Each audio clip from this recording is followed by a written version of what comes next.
Coming up on the next half hour, Pete Rose will be talking about his record-breaking hitting streak, and Ronnie Millsap, Country Music's Entertainer of the Year, whose hits come in gold and platinum. But right now, a station break.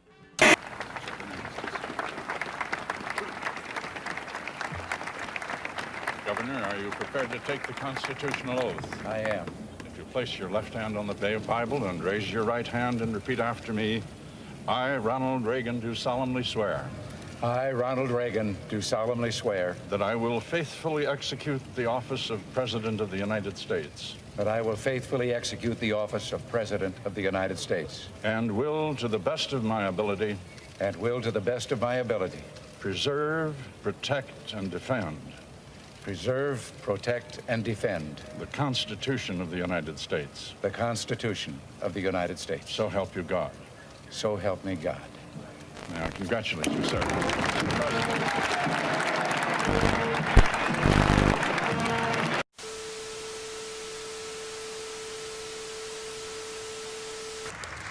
Before departing the Capitol, the President pauses to review troops from all services under the command of Major General Robert Arter, Chairman of the Armed Forces Inaugural Committee.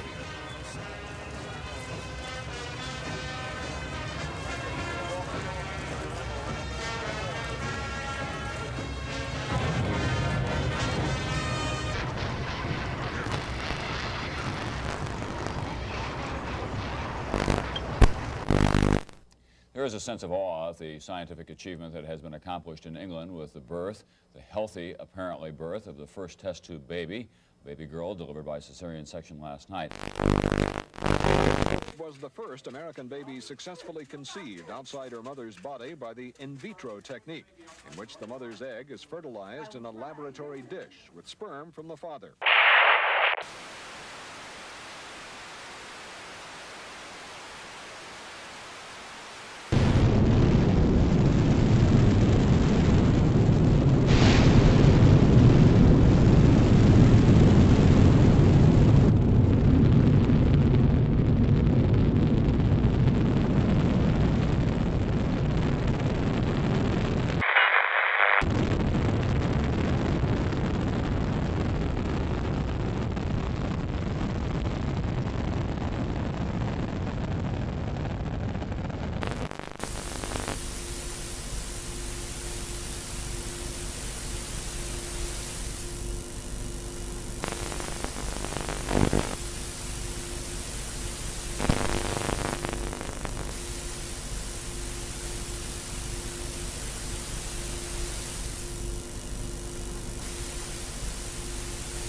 Luncheon hosted by the inaugural committee in Statuary Hall of the Capitol. President Reagan brings tremendous news to the guests. With thanks to Almighty God, I have been given a tagline, the get-off line that everyone wants for the end of a toast or a speech or anything else. Some 30 minutes ago, the planes bearing left Iranian airspace and are now free of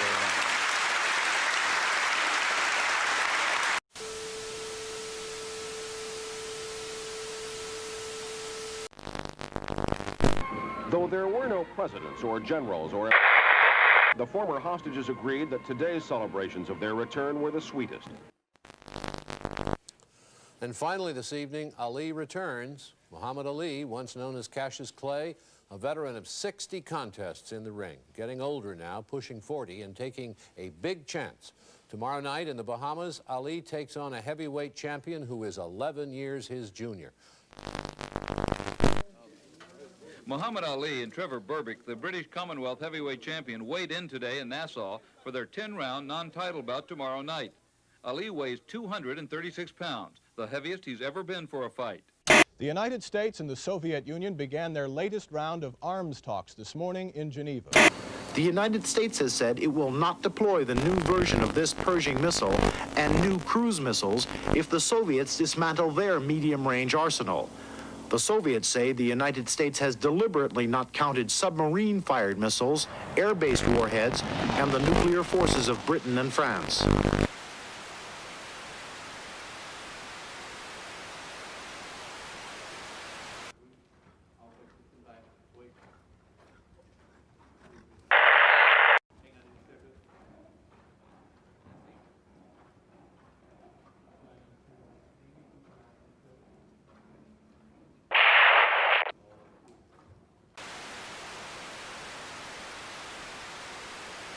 Judy, I'm sorry to interrupt. I beg your pardon.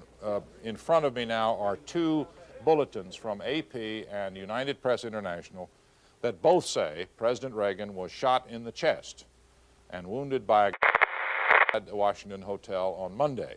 He was reported in stable condition at George Washington University Hospital. I have just read from the United Press International bulletin. The second bulletin is from Associated Press. They both move simultaneously. AP says, quote, President Reagan was wounded in an assassination attempt today, top White House aides said. He was reported to be conscious. His condition was stable, according to Lynn Nofziger, who is the president's political advisor. Here's the car pulling up under the emergency marquee at GW. Agents running out, ordering the press back. There's Mrs. Reagan in the red coat. Good evening. Reagan is in good condition tonight in a Washington hospital after several hours of emergency surgery. His press secretary, James Brady, is in extremely serious condition with brain damage. A Secret Service agent who was also shot is doing well, while a District of Columbia policeman is in serious condition with bullet wounds in the shoulder and the neck. Constitutionally, gentlemen, you have the President, the Vice President, and the Secretary of State in that order. And should the President decide he wants to transfer the helm to the Vice President, he will do so. What is the... As of now, I am in control here in the White House, pending return of the Vice President, and in close touch with him. If something came up, I would check with him. Before he got the news about Brady, the president continued to make jokes with the medical staff. At one point, he said, if I got this much attention in Hollywood, I never would have left.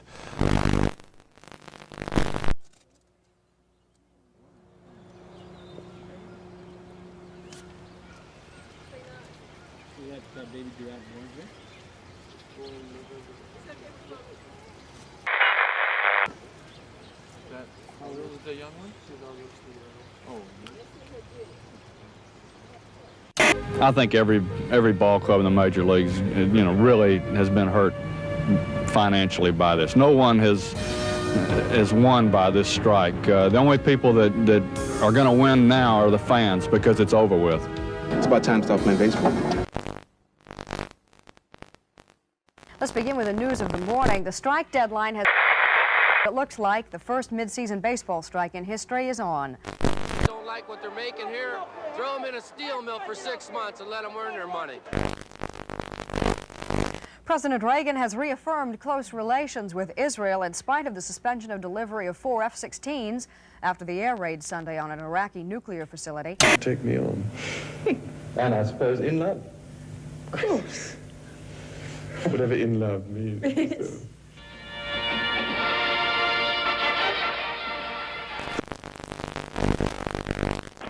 Tonight, to celebrate the end of the Prince's bachelorhood, there was an enormous and spectacular fireworks display in Hyde Park.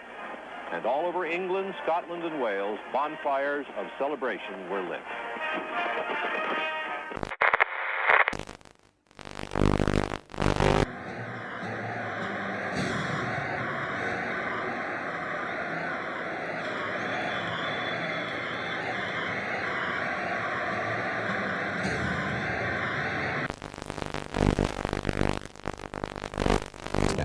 But then the new art form gets a boost when a 24-hour station called MTV debuts.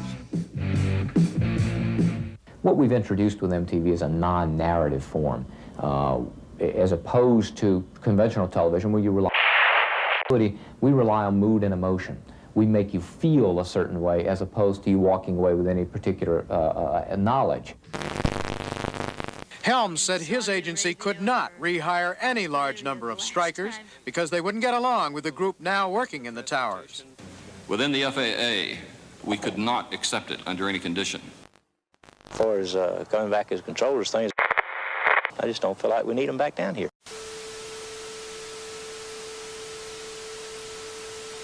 Early this morning, the Canadian Air Traffic Controllers Union claimed that U.S. airspace was unsafe and refused to handle planes on their way to and from the U.S.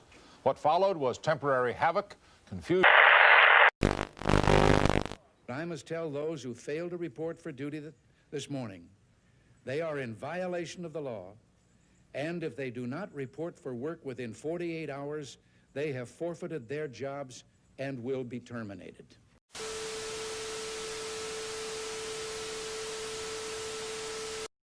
Negotiations continue to end the Major League Baseball strike, but there's no sign a settlement is near. While they wait, ball players occupy themselves in many ways. In an historic first, Sandra Day O'Connor is Reagan's surprise choice for nomination to the United States Supreme Court. The Arizona judge shares the president's conservative on many legal issues. She is unanimously confirmed by the Senate in September and takes her place on the bench.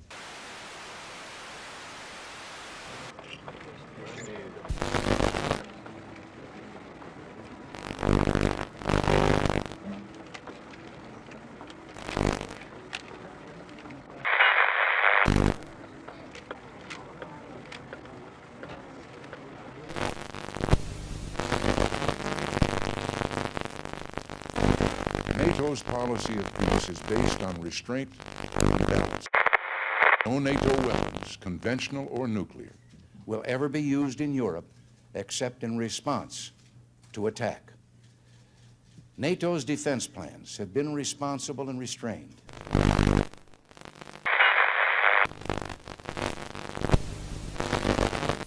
But the momentum of the continuing Soviet military buildup threatens both the conventional and the nuclear balance. Our response to this relentless buildup of Soviet military power has been restrained but firm. We have made decisions to strengthen all three legs of the strategic triad: land and air-based.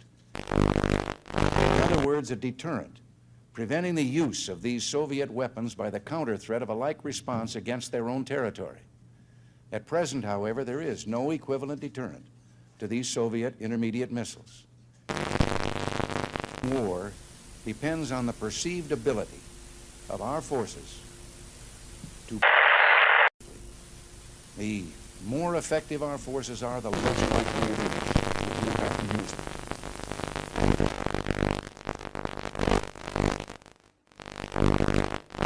The United States is prepared to cancel its deployment of Pershing II and ground-launched missiles if the Soviets will dismantle their SS-20, SS-4, and SS-5 missiles.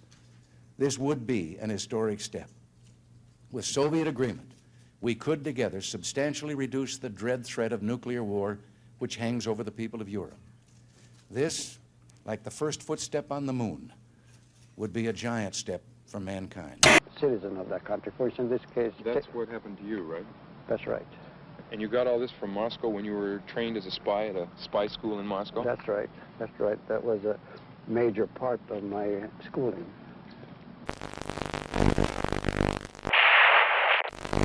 They live as citizens of these countries, and they would start operating really in case of war between the Soviet Union and the United States, for example, or in the time of of a very serious crisis when, for example, the diplomatic relations would be broken.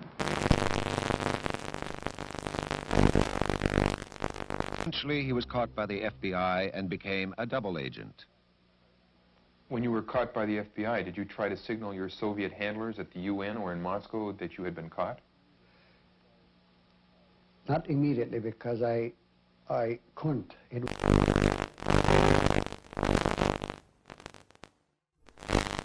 I would be,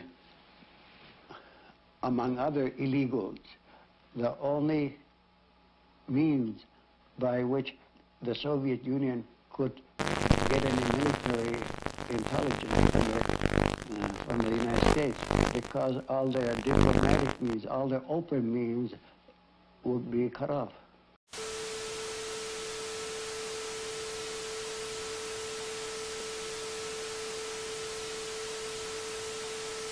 The highest art of warfare is not to fight at all, but to subvert anything of value in your enemy's country, be it moral traditions, religion, respect to your authority and leaders, cultural traditions, anything.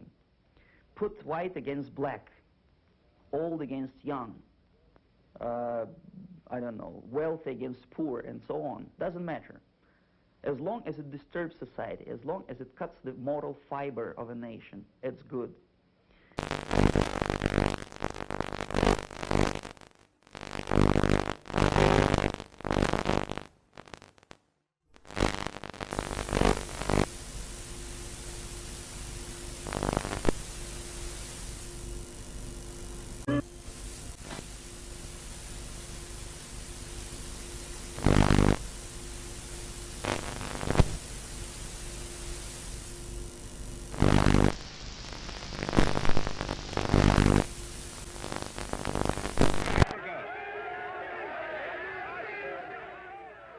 As one boxing great departs, another legend leaves the ring. 39-year-old Muhammad Ali loses a bout to young Canadian Trevor Berbick. The champ calls it quits. Just have to face it. More information is turning up tonight about John W. Hinckley, Jr., the man accused of firing the shots. He was arraigned in court in Washington, D.C. tonight. There is no evidence that there was anyone else in conspiracy with Hinckley, that it all appears as though he was acting alone. Good evening. At Christmas time, every home takes on a special beauty, a special warmth. And that's certainly true of the White House, where so many famous Americans have spent their Christmases over the years. This fine old home, the People's House, has seen so much, been so much a part of all our lives and history. It's been humbling and inspiring for Nancy and me to be spending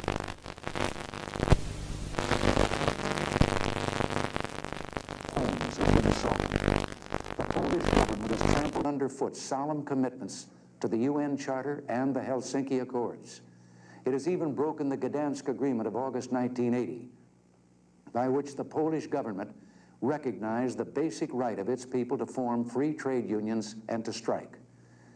The tragic events now occurring in Poland almost 2 years to the day after the Soviet invasion of Afghanistan have been precipitated by public considerable pressure on the Soviet Union.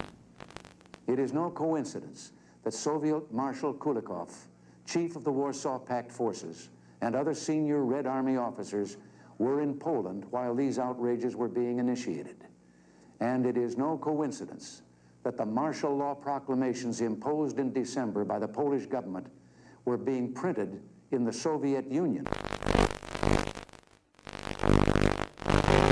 The action cannot stop there. I want emphatically to state tonight that if the outrages in Poland do not cease, we cannot and will not conduct business as usual with the perpetrators and those who aid and abet them. Make no mistake, their crime will cost them dearly in their future dealings with America and free peoples everywhere. I do not make this statement lightly or without serious reflection. We have been measured and deliberate in our reaction to the tragic events in Poland. We have not acted in haste, and the steps I will outline tonight and others we may take in the days ahead are firm, just.